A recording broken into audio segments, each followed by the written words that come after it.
Hello everyone, welcome back to our channel benchmark studies. आज हम लेकर आए हैं बैंकिंग अवेयरनेस का लेक्चर जो कि हमारा बेस्ड है मनी मार्केट इंस्ट्रूमेंट्स के ऊपर। तो इसमें हम डिटेल में डिस्कस करेंगे मनी मार्केट इंस्ट्रूमेंट्स के बारे में, उनकी मैच्योरिटी क्या होती है, मनी मार्केट क्या होता है, ये सब हम डिटेल में डिस्कस करेंगे। तो चलिए बिना टाइम वेस्ट किए स्टार्ट करते हैं सीधा लेक्चर को। तो बात करते हैं यहाँ पे हम मनी मार्केट की। तो जो मनी मार्केट है वो बेसिकली पार्ट किस चीज का है, फाइनेंशियल मार्केट का। फाइनेंशियल मार्केट के एक्चुअली में दो पार्ट्स होते हैं, एक होता है मनी मार्केट, एक होता है कैपिटल मार्केट। तो आज हम सिर्फ डिस्कस करेंगे मनी मार्केट के बारे में। तो सबसे पहले हम समझते हैं फाइनेंशियल मार्केट क्या चीज है। तो देखिए असली में होता क्या है, एक एग्जांपल लेते हैं। समझ लो मैं एक मार्केट में गया और वो थी हमारी, समझ लो, शू मार्केट। ठीक है। तो यहाँ पे क्या होगा, यहाँ पे दो बातें होंगी। एक तो होगा पर्सन जो कि क्या होगा, शॉपकीपर। ठीक है। उसके पास क्या होंगे, बहुत सारे शूज होंगे। दूसरा होगा एक पर्सन जो कि क्या होगा, कस्टमर होगा। और उसके पास क्या होंगे, पैसे होंगे, मनी होगा। अब यहां पे क्या होगा, यहां पे होगा ट्रेड। किस चीज का?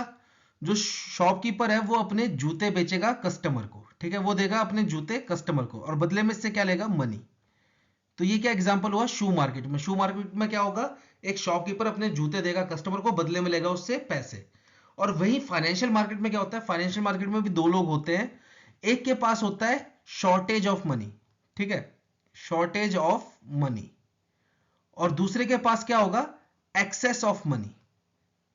मतलब एक व्यक्ति होगा उसके पास पैसों की कमी होगी, उसको चाहिए होंगे पैसे। और दूसरा व्यक्ति होगा उसके पास क्या होगा, पैसा ज्यादा होंगे, वो अपने पैसे इन्वेस्ट करना चाहेगा। तो वो क्या करेंगे, वो दोनों आके मिलेंगे फाइनेंशियल मार्केट पे। जिसको पैसे की कमी होगी वो क्या करेगा, दूसरे व्यक्ति को कुछ चीज देगा। ठीक है, और बदले में उससे क्या ले लेगा, पैसे।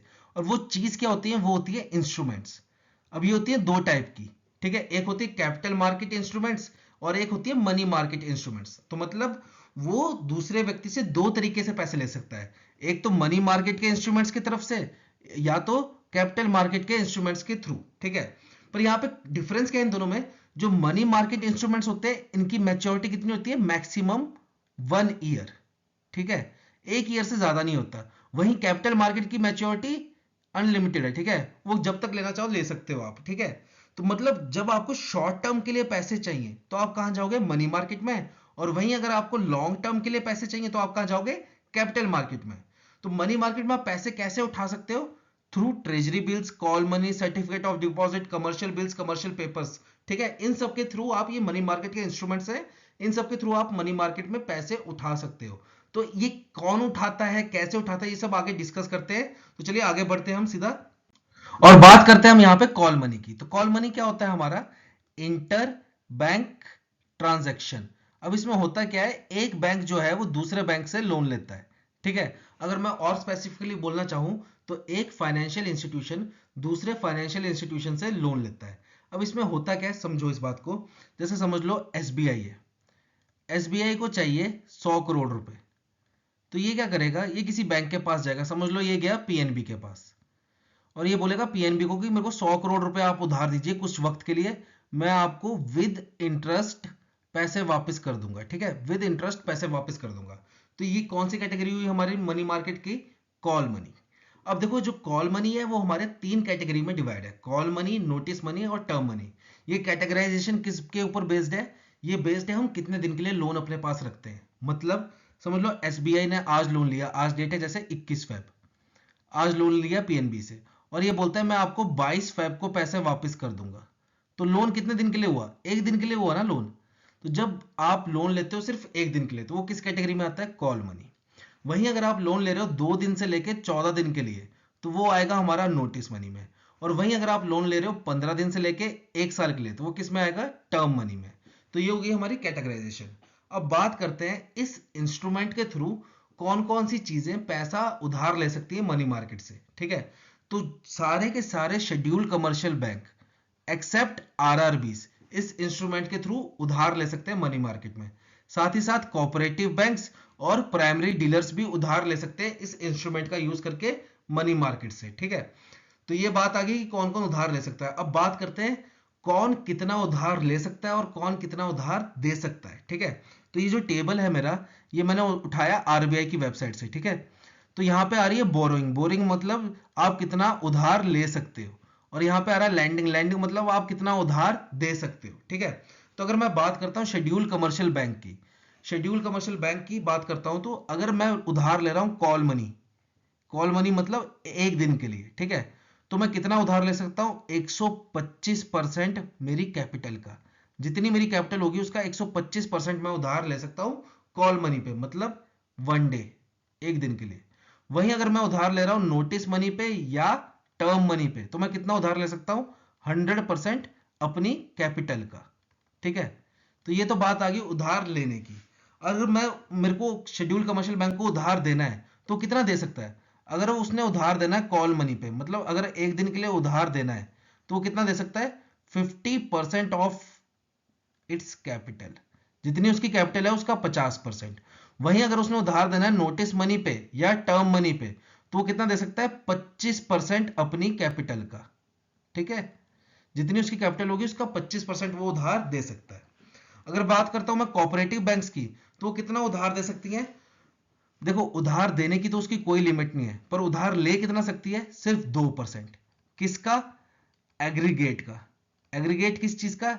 NDTL, net demand and term liability, ठीक है। ये मैंने पूरा एक्सप्लेन किया बैंकिंग अवेयरनेस की वीडियो में, ठीक है, जहां मैंने सीएआर एसएलआर वगैरह पढ़ाया है, आप वहां पे जाके चेक कर सकते हैं, ठीक है। प्लेलिस्ट का लिंक मैं आपको डिस्क्रिप्शन बॉक्स में दे दूंगा, ठीक है। तो देखो 2% किसका? एनडीटीएल का। अब ये एनडीटीएल कब से नापा जाएगा? समझ लो मैंने उधार लेना है, मैं कोऑपरेटिव बैंक हूं, मैंने उधार लेना है, समझ लो जैसे अभी फरवरी चल रहा है, तो मैंने फेब मंथ में उधार लेना है, तो ये 2% एनडीटीएल का कब से निकाला जाएगा?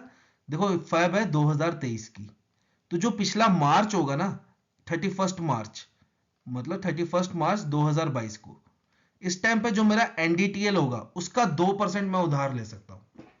समझिए बात, जैसे जिस साल में आप उधार ले रहे हो उसका पिछला जो मार्च होगा, ठीक है, जो उसका पिछला मार्च होगा 31 मार्च, उस टाइम जो भी आपका एनडीटीएल होगा उसका 2% आप उधार ले सकते हो कोऑपरेटिव बैंक्स, ठीक है। और उधार दे कितना सकते हो उसकी कोई लिमिट नहीं है, ठीक है।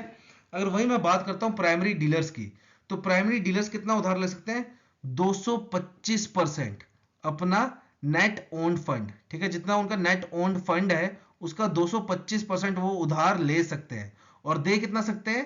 25% अपना नेट ओन्ड फंड, जिनका जितना उनका नेट ओन्ड फंड है उसका 25% वो उधार दे सकते हैं। तो ये था हमारा कॉल मनी इंस्ट्रूमेंट। आगे बढ़ते हैं नेक्स्ट इंस्ट्रूमेंट की तरफ।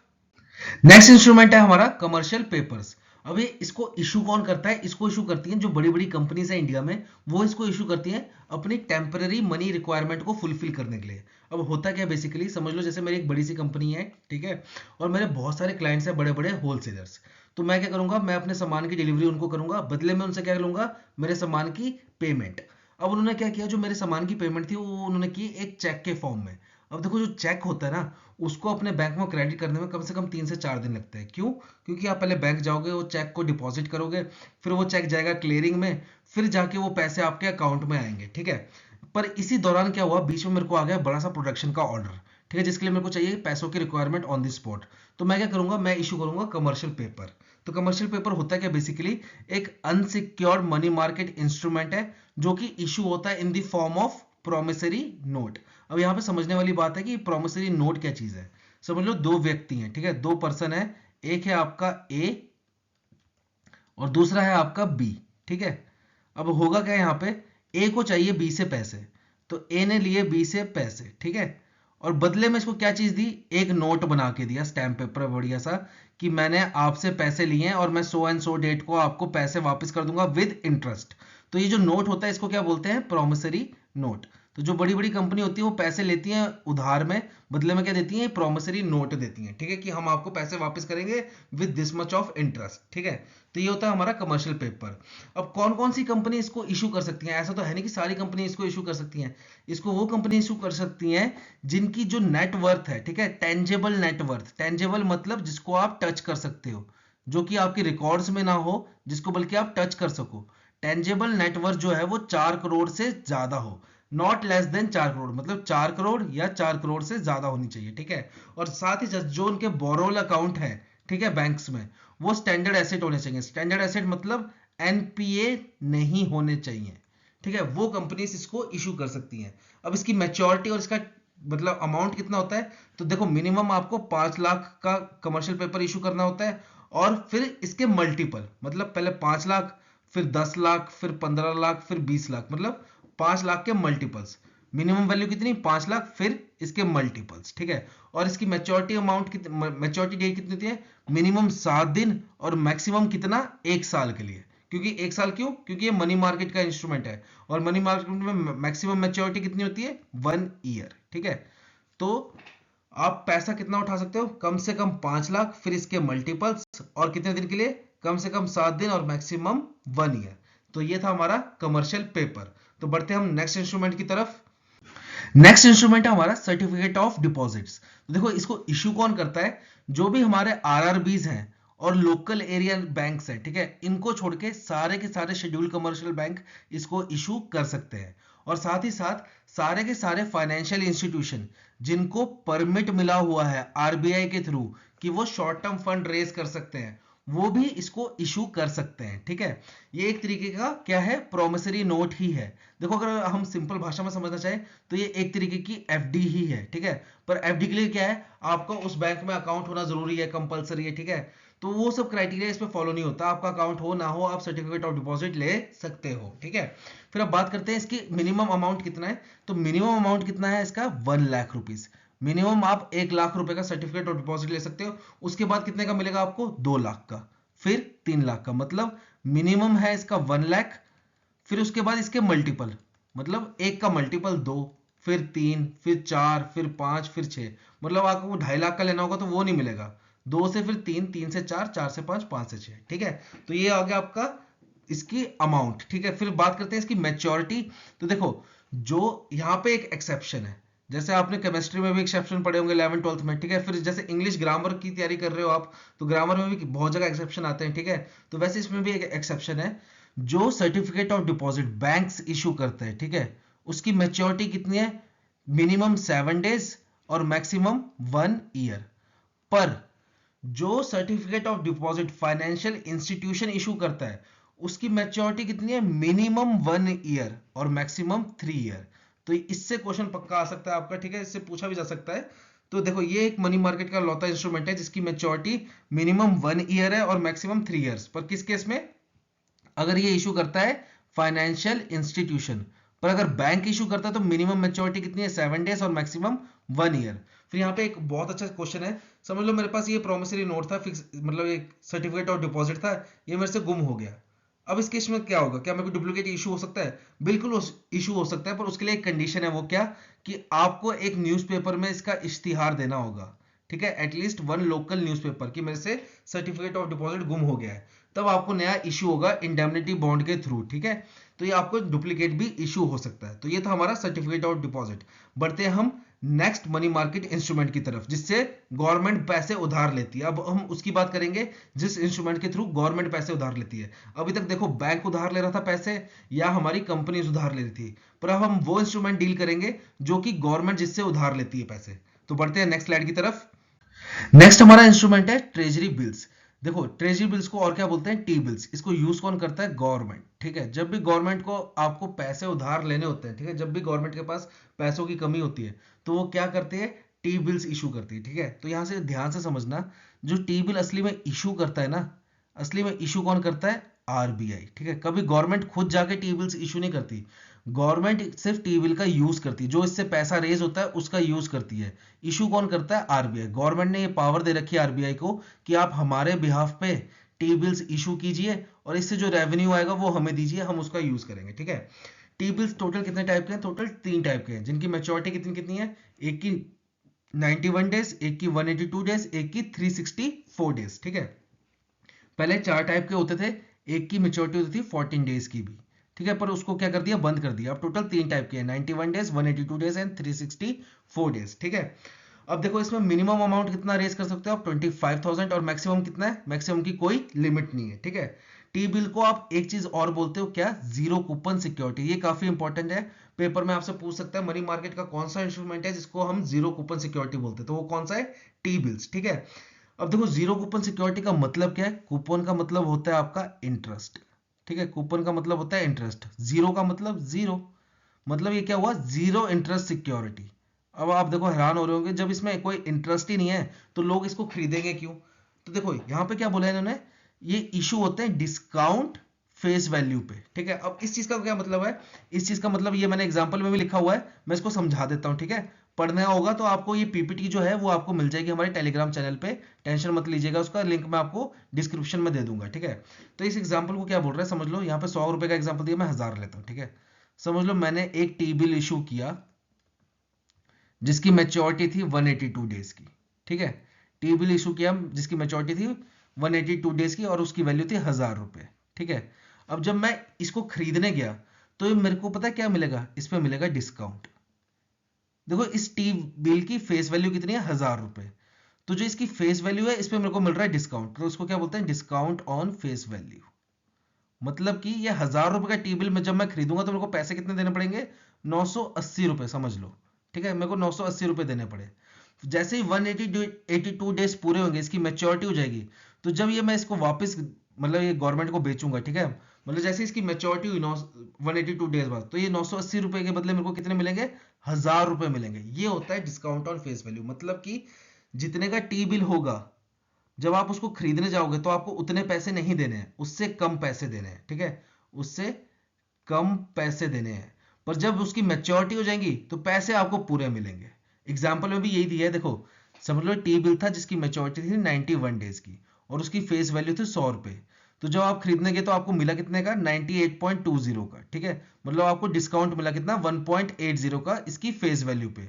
पर जब 91 डेज पूरे हो जाएंगे तो आपने दिए कितने, 98.20 रुपीज, पर आपको मिलेंगे कितने, 100 रुपए, ठीक है। तो यहां से आपका प्रॉफिट मिल जाता है, इसलिए लोग इसको खरीदते हैं। और टी बिल्स आप यकीन मानिए सबसे सेफेस्ट चीज होती है, ठीक है, इन्वेस्टमेंट की। अगर आपको इन्वेस्टमेंट करनी है तो सबसे सेफेस्ट चीज है ट्रेजरी बिल्स, ठीक है। या गवर्नमेंट के जो भी इशू बॉन्ड होते हैं वो सबसे सेफ होते हैं, ठीक है, क्योंकि उसमें फेल होने का या लॉस होने का मिनिमम चांस है। क्योंकि देखो गवर्नमेंट कभी बिकेगी नहीं, ठीक है। गवर्नमेंट जैसे भी करके आपका पैसा वापस कर देगी, ठीक है। तो इसलिए टेंशन मत लीजिए, सबसे सेफ बॉन्ड जो होते हैं वो टी बिल्स ही होते हैं।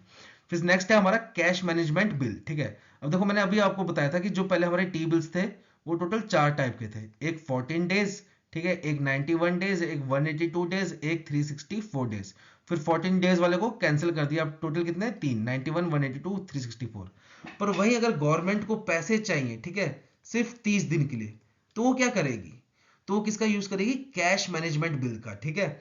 ये इसका इंस्टीट्यूशन कब हुआ था, ये इंट्रोड्यूस हुआ था 2010 में। तो जब भी गवर्नमेंट को, ये एक तरीके का टी बिल ही है, ठीक है, ट्रेजरी बिल ही है, पर इसकी मेच्योरिटी क्या है, 91 डेज से कम की है, ठीक है। जब भी गवर्नमेंट को, ठीक है, 90 दिन से कम के लिए पैसे चाहिए, 91 डेज से कम के लिए पैसे चाहिए, तो वो क्या इशू करती है, कैश मैनेजमेंट बिल। अब देखो यहाँ पे एक सबसे इंपॉर्टेंट क्वेश्चन बनता है, ठीक है, सबसे ज्यादा इंपॉर्टेंट क्वेश्चन बनता है क्या, ये जो दोनों बिल्स हैं इसमें गवर्नमेंट पैसा यूज रेस कर रही है, ठीक है, गवर्नमेंट पैसा उधार ले रही है, क्या वो स्टेट गवर्नमेंट भी पैसा उधार ले सकती है या सिर्फ सेंटर गवर्नमेंट। ये काफी इंपॉर्टेंट क्वेश्चन है। तो इसका आंसर है सिर्फ सेंटर गवर्नमेंट। स्टेट गवर्नमेंट इनसे पैसा उधार नहीं ले सकती। तो यहाँ पे एक चीज और है, तो क्या स्टेट गवर्नमेंट कभी पैसा उधार ले नहीं सकती, स्टेट गवर्नमेंट भी मनी मार्केट से पैसा उधार ले सकती है, और वो डिस्कस करेंगे हम अगली स्लाइड में, ठीक है। उसके लिए भी एक इंस्ट्रूमेंट बनाया गया है जिससे यार स्टेट गवर्नमेंट भी पैसा उधार ले सकती है, ठीक है। तो बढ़ते हैं हम नेक्स्ट स्लाइड की तरफ, जिसमें हम डिस्कस करेंगे कि स्टेट गवर्नमेंट पैसा उधार कैसे लेती है। नेक्स्ट है हमारा वेज एंड मींस एडवांसेस। अब देखो हमने टी बिल्स और कैश मैनेजमेंट बिल पढ़ा जिसमें सेंटर गवर्नमेंट पैसा लेती थी, ठीक है, लोगों से टी बिल्स इशू करके पैसे उनसे उधार ले लेगी। पर ये क्या होता है, ये एक फॉर्म ऑफ लोन है, ठीक है, ये होता है लोन। और ये कौन लेता है, स्टेट गवर्नमेंट एंड यूटी, ठीक है। स्टेट गवर्नमेंट एंड यूटी इसके थ्रू लोन लेती है, ठीक है। और जो ये लोन है ना, इसकी एक लिमिट सेट होती है, हर साल इसकी लिमिट रिवाइज होती है, कभी कम कर देते हैं कभी ज्यादा कर देते हैं अकॉर्डिंग टू सिचुएशन। तो इस साल इसकी लिमिट कितनी है, 47,010 करोड़, ठीक है। और ये सभी स्टेट एंड यूटी की है। तो किस स्टेट का कितना हिस्सा है, किस यूटी का कितना हिस्सा है, वो मैंने नेक्स्ट स्लाइड में चार्ट बनाया हुआ है, टेंशन मत लीजिए, उधर डिस्कस करेंगे। तो जो वेज एंड मीन्स एडवांसेस है, ये इंट्रोड्यूस कब हुआ था, ये इंट्रोड्यूस हुआ था 1997 में। और ये कौन से एक्ट में मेंशन्ड है, ये आरबीआई एक्ट 1934 के सेक्शन 17(5) में मेंशन्ड है, ठीक है। तो ये था वेज एंड मीन्स एडवांसेस, जिसके through state government and UT जो है वो लोन लेती हैं, ठीक है। अब दूसरा है वो एक तरीके से और पैसा रेज कर सकती है, वो क्या है, स्पेशल ड्राइंग फैसिलिटी। इसमें क्या होता है, देखो जो स्टेट गवर्नमेंट होती है ना, वो दो तरीके के फंड मेंटेन करती है। एक होता है आपका कंसोलिडेटेड सिंकिंग फंड, एक होता है आपका गारंटी रिडेम्पशन फंड। अब देखो इनमें अंतर क्या है, जैसे स्टेट गवर्नमेंट है, ठीक है, स्टेट गवर्नमेंट बहुत जगह से पैसे उधार लेती है। समझ लो स्टेट गवर्नमेंट ने एक पैसा उधार ले रखा है, समझ लो 10 करोड़ रुपए उधार ले रखे हैं, ठीक है। अब क्या हुआ, वो इसको रीपे नहीं कर पा रही है। तो ये जो फंड होता है ना, कंसोलिडेटेड सिंकिंग फंड, ये इसलिए ही बनाया होता है कि बाय चांस अगर आप कोई लोन रीपे नहीं कर पा रहे हो, ठीक है, तो आप इसको यहां से रीपे कर दोगे। ठीक है, तो ये फंड का काम क्या होता है, बाय चांस आप कोई लोन रीपे नहीं कर पा रहे हो, कहीं डिफॉल्ट कर जा रहे हो, तो कंसोलिडेटेड सिंकिंग फंड का यूज करके आप उस लोन को रीपे कर दो। ठीक है, और वहीं अगर जो दूसरे फंड की बात करूं, तो जैसे मैं इसको एग्जांपल के साथ समझाता हूँ। जैसे हमारा हिमाचल है, तो हिमाचल में ना सरकार के बहुत सारे डिपार्टमेंट होते हैं, जैसे HRTC हो गया, ठीक है, रोड ट्रांसपोर्ट कॉर्पोरेशन, फिर HPSEBL हो गया, ठीक है, ये इलेक्ट्रिसिटी बोर्ड वाला हो गया। अब ये क्या होता है, ये इंडिविजुअल अपने लेवल पे भी लोन लेते हैं, ठीक है, और इनकी गारंटी कौन देता है, स्टेट गवर्नमेंट। पर बाय चांस समझ लो HRTC ने किसी से लोन ले रखा था और वो इसको रीपे नहीं कर पा रहे, तो इसको रीपे कौन करेगा, हिमाचल गवर्नमेंट। और उसके लिए फंड कौन सा है, ये वाला, ठीक है, गारंटी रिडेम्पशन फंड। तो इन दो फंड के ऊपर भी आप क्या कर सकते हो, लोन ले सकते हो, जिसमें 5% का कट मिलेगा आपको। ठीक है, जितनी उसकी वैल्यू होगी उससे 5% कम पे आपको लोन मिल जाएगा। ठीक है, उसकी 5% वैल्यू गिरा दें, जैसे 100 रुपये है तो 95 का आपको लोन मिल जाएगा स्पेशल ड्रॉइंग फैसिलिटी के ऊपर। ठीक है, फिर ओवरड्राफ्ट फैसिलिटी भी मिलती है। ये कितनी मिलती है, मैक्सिमम लगातार 14 दिन के लिए, और एक क्वार्टर में मैक्सिमम कितने, 36 दिन के लिए। लगातार आपको 14 दिन के लिए ओवरड्राफ्ट फैसिलिटी मिलेगी, और एक क्वार्टर, ठीक है, एक क्वार्टर में कितने, 36 दिन के लिए मिलेगी मैक्सिमम। ठीक है, अब देखो इन सब पे ना अलग अलग इंटरेस्ट रेट होते हैं, वो क्या है नेक्स्ट स्लाइड में समझते हैं। तो देखिए इस चार्ट की मैं बात कर रहा था पीछे ना, जिसमें हमने डिस्कस किया था ना, ₹47,010 करोड़ अलाउट हुए हैं वेज एंड मींस एडवांसेस के लिए। ठीक है, तो किस स्टेट का कितना हिस्सा है वो यहाँ पे आपको पूरे चार्ट में दिया हुआ है। यहाँ पे आपको स्टेट दिए हुए हैं, यहाँ उनकी आपको लिमिट दी गई है। तो अब बात करते हैं इन पे इंटरेस्ट कितना लगेगा। तो ये मेरा इंटरेस्ट वाला चार्ट है, और ये दोनों चार्ट हमने आरबीआई की वेबसाइट से उठाए, तो टेंशन मत लीजिएगा। ठीक है, तो यहाँ पे बात करते हैं, देखो जो स्पेशल ड्राइंग फैसिलिटी है, अगर आप उसके थ्रू पैसा रेज करते हो, तो इसमें भी दो कैटेगरी हैं। अगर आपने पैसा रेज किया है, जो दो दो फंड हमने डिस्कस किए थे, CSF और GRF, अगर आप इसके थ्रू पैसा रेज करते हो, तो आपको रेट ऑफ इंटरेस्ट कितना लगेगा, जो आपको उस टाइम रेपो रेट चल रहा होगा उसमें से 2 माइनस कर देना।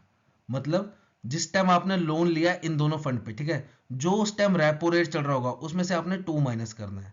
सपोज अगर उस टाइम रेपो रेट 6 चल रहा है, तो उसमें से 2 माइनस कर देना, 4% आपको रेट ऑफ इंटरेस्ट लगेगा। वहीं अगर आपने गवर्नमेंट सिक्योरिटीज पे लोन लिया है, तो आपको कितना इंटरेस्ट पड़ेगा, रेपो रेट में आपने 1 माइनस करना है। मतलब 6 था तो 1 माइनस कर दो, 5%। अब देखो ये गवर्नमेंट सिक्योरिटी वाली बात क्या है, ये मैं बताना भूल गया। समझ लो जैसे देखो जो स्टेट गवर्नमेंट है ना, वो ऐसा नहीं है हमेशा लोन ही लेती है, कभी कभी इसके पास एक्सेस मनी भी होता है। तो जब इसके पास एक्सेस मनी होता है, तो ये क्या करती है, इन्वेस्टमेंट। जाहिर सी बात है, आपके पास ज्यादा मनी होगा तो आप क्या करोगे, आप भी तो इन्वेस्टमेंट ही करोगे। तो जब गवर्नमेंट के पास ज्यादा मनी होता है, तो वो क्या करती है, इन्वेस्टमेंट। तो सपोज इसने एक ले लिया टी बिल, ठीक है, इसने लिया एक टी बिल जिसकी मेच्योरिटी थी 182 डेज की। ठीक है, इसकी मेच्योरिटी थी 182 डेज की। अब क्या हुआ, जब इसने बिल लिया उसके 90 दिन बाद इसको पड़ गई जरूरत पैसों की, पर बिल तो मैच्योर पूरे अपने टाइम पे ही होगा, 182 डेज बाद ही मैच्योर होगा। तो ये क्या करेगा, ये इस टी बिल पे लोन ले लेगा। तो जब टी बिल पे लोन लेते हैं, तो उसका इंटरेस्ट कितना पड़ता है, रेपो रेट में 1 माइनस करके। ठीक है, वहीं अगर मैं वेज एंड मीन्स एडवांसेस की बात करूं, अगर आपने ये 3 महीने तक का लिया है, तो जितना रेपो रेट होगा उतना ही आपको रेट ऑफ इंटरेस्ट पड़ेगा। ठीक है, पर वहीं अगर आप 3 महीने से ज्यादा का ले रहे हो वेज एंड मीन्स एडवांसेस, तो आपको कितना पड़ेगा, रेपो रेट में 1 प्लस कर देना, उतना रेट ऑफ इंटरेस्ट पड़ेगा। अगर 6% है तो 1 प्लस कर देना, 7% पड़ेगा। अब देखो ऐसा क्यों है, क्योंकि यही चीज में सॉरी पीछे बताना भूल गया, वेज एंड मीन्स एडवांसेस की जो मेच्योरिटी है ना, वो 90 दिन की होती है। वेज एंड मीन्स की मेच्योरिटी कितनी होती है, 90 डेज की। तो इसलिए अगर आप 90 दिन तक ले रहे हो, तो जो रेपो रेट है वो इंटरेस्ट पड़ रहा है। पर 90 दिन के आगे ले रहे हो तो रेपो रेट +1। ठीक है, वहीं अगर आपने ओडी ली है, ठीक है, और ओडी आपने कितनी ली है, 100% ऑफ आपकी जो ये WMA लिमिट है। ठीक है, ways and means advances limit जो है आपकी, उसका 100% अगर आपने ओडी ले रखी है, तो आपको रेट ऑफ इंटरेस्ट कितना पड़ेगा, रेपो रेट में आप 2 प्लस कर देना, उतना परसेंट। अगर 6 होगा तो 2 प्लस कर देना, 8%। ठीक है, वहीं अगर आपने जो ओडी है वो वेज एंड मीन्स एडवांसेस के 100% से ज्यादा ले रखी है, ठीक है, जितना वेज एंड मीन्स एडवांसेस है उसका 100% से ज्यादा की ओडी ले रखी है, तो रेट ऑफ इंटरेस्ट कितना पड़ेगा, रेपो रेट +5। तो ये था हमारा सारा मनी मार्केट। ठीक है, मनी मार्केट के सारे इंस्ट्रूमेंट। तो ये हमने सब कुछ डिस्कस कर लिया, और नेक्स्ट क्लास में हम डिस्कस करेंगे कैपिटल मार्केट के बारे में, कि कैपिटल मार्केट क्या होता है, उसमें कौन कौन से इंस्ट्रूमेंट होते हैं, शेयर मार्केट वगैरह सब डिस्कस करेंगे उसमें। ठीक है, तो तब तक आप इसको पूरा रिवाइज कीजिएगा। मिलते हैं आपको नेक्स्ट वीडियो में। Till then have a nice day.